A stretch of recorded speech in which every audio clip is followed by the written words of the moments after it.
So, my Axial Gladiator SCX 10.3. Now I have done little bits and bobs to it and added stuff here and there, as you can see, and as you'll see in like past videos with it. Now I did get this a few months back, and it is the Tough Overland pack, and it's an accessory pack for the Gladiator, like a roof box, which for like a roof tent or something. It's just like imitation, it doesn't fold out. You get some sand ladders in there, some tools like shovels and jack and bits and bobs and stuff like that to go on the bed rack at the back here. I've popped a little like rear bed light here. This was before I even intended on getting this, so it kind of threw a spanner in the works. But I don't want to lose this because I like it at night time, and I like the fact that it just lights up the bed and you can see all the accessories in the back. So when I take this out, it isn't going to sit flush because it sits up to the roof. So I am going to have to cut out like a little square within the rack just to sit it over the light. Now I know you wouldn't really have that, but it's RC in it at the end of the day, and I can't justify leaving holes in my roof and going through the rigmarole of dismantling the whole cab and pulling all the cage apart just so I can unfeed all my wiring from it, because it's all wrapped around a roll cage with inside, so it's all nice and neat and can't be seen and all heat shrunk together the same colour as the cage. So that would be a real pain in the ass to do that. So the easiest way is, like I say, is going to be cut a little square out just so I can still have my light in my bed rack, because this is more like, I don't know, I wanted it as like a service truck, so you know, a work lamp is essential. So we're going to undo this and get it fitted to the Axial Gladiator. And again, if any of you guys are wondering what the part number is, it's there, AXI 33002.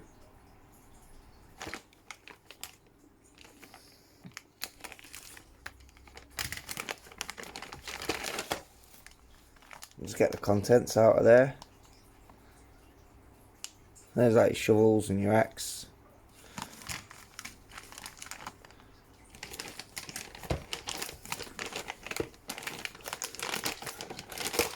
Here is the actual roof box.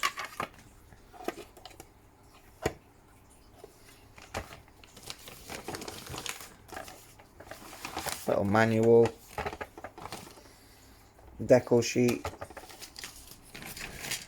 and finally the sand ladders, jack, and looks to be some like fuel cans, some rotary packs or something, and all your little fittings. So now we've got that pack out, I'm probably going to need to move these tools that I've got on here, a couple of tanks I've got on that side, and this aerial within the bed, and the rest should be okay. Like I say, I'm going to have to cut around that, and I hope it doesn't like collide with these beacons either. I shouldn't think it will, so I'll just remove this aerial that I've popped in here. Sure, we can find somewhere else for it or something else for it.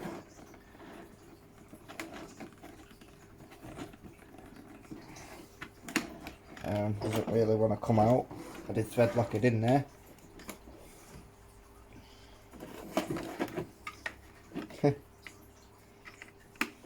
Couldn't always cut it down, I guess.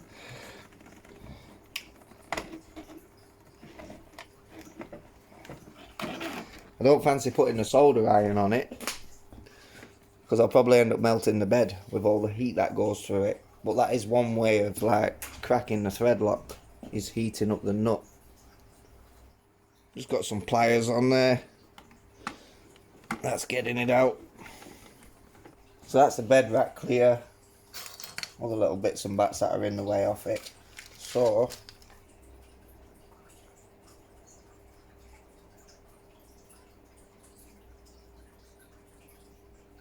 I'm kind of cutting that off it.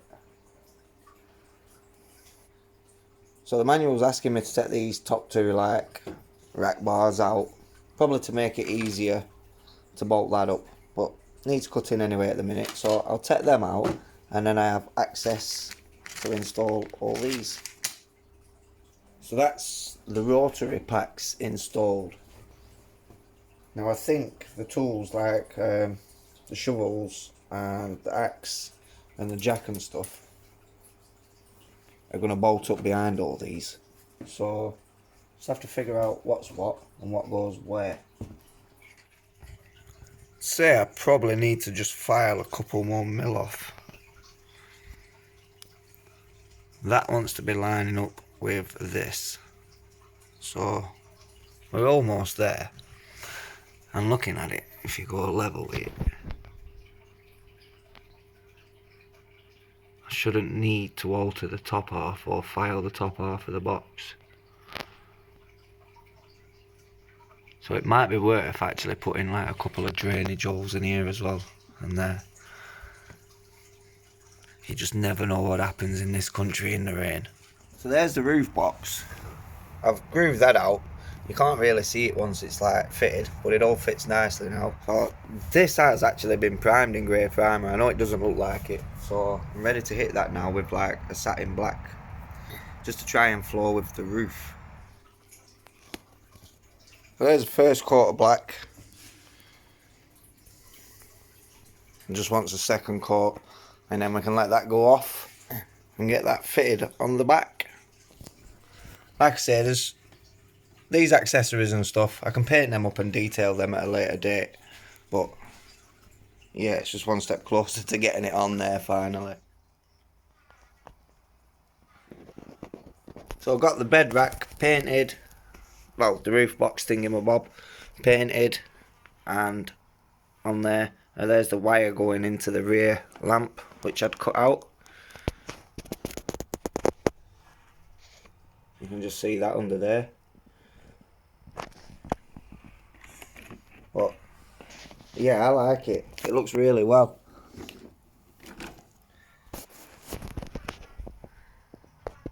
Like I say, a few little detailing on the tools that come with it to go on the inside, like just so as that the jack ain't just moulded all red, and just put a bit of detail on the shovels and things. But I'm impressed with it. Oh, I think it's clipped in, but yeah, it actually does just finish it off.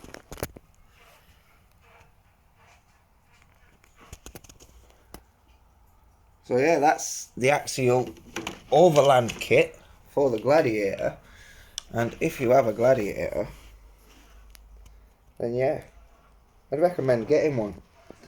Now the downside is, luckily with this I have a servo winch and things up front, which adds a bit more weight up there. But so the weight's biased to the front.